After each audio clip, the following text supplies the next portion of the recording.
I think, or I hope, that a line was drawn in the sand after the incidents we had in Italy. And then the FIFA president coming out and saying, this is not good enough, that something has to be done, because it was quiet from UEFA. And then all of a sudden, Infantino makes a statement, comes out publicly in the press and says, this is not good enough. Something has to be done to address these situations. And again, I am always on the glass half full.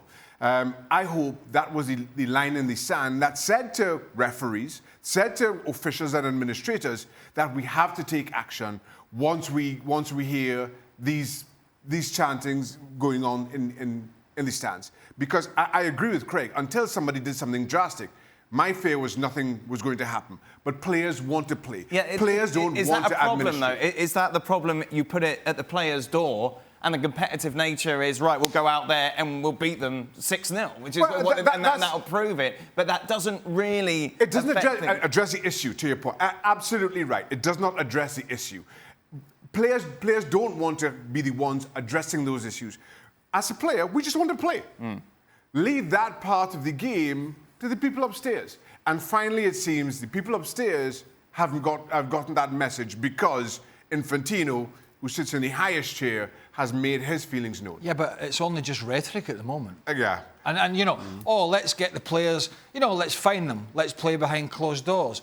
Let's get the players together before the game, and they'll stand arm in arm and they'll show race, and let's wear a T-shirt. Yeah, hashtags. Hashtags and T-shirts and banners and all this sort of stuff. But what's that? It's not driving away the hardcore racism that people like, some, not all, some of these Bulgarian supporters were clearly intent in pitching up to this game, come rain, hail or shine, and they were going to do this. Yeah. It's premeditated. Not that it's right in any circumstance, but the England the FA knew it was going to happen before the game. We've seen it, and no country is perfect from these scenarios, but we all know there are certain countries, there is no doubt, where it is a lot more prevalent. Italy's one. Part of the Balkans is some of the Balkans is another. None of them are perfect, but it's bad. And Bulgaria is another country where it is particularly bad.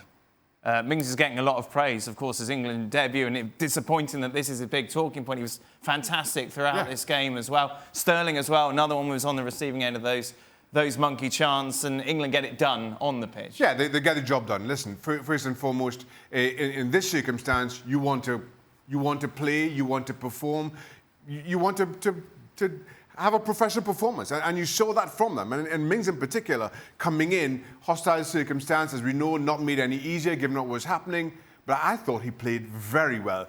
Never mind what else we'll be talking about with that game. I thought it was an outstanding performance on his part, and one that I hope he takes more heart from than, obviously, the talking points around the game. Thanks for watching ESPN on YouTube. For more sports highlights and analysis, be sure to download the ESPN app. And for live streaming and premium content, subscribe to ESPN+.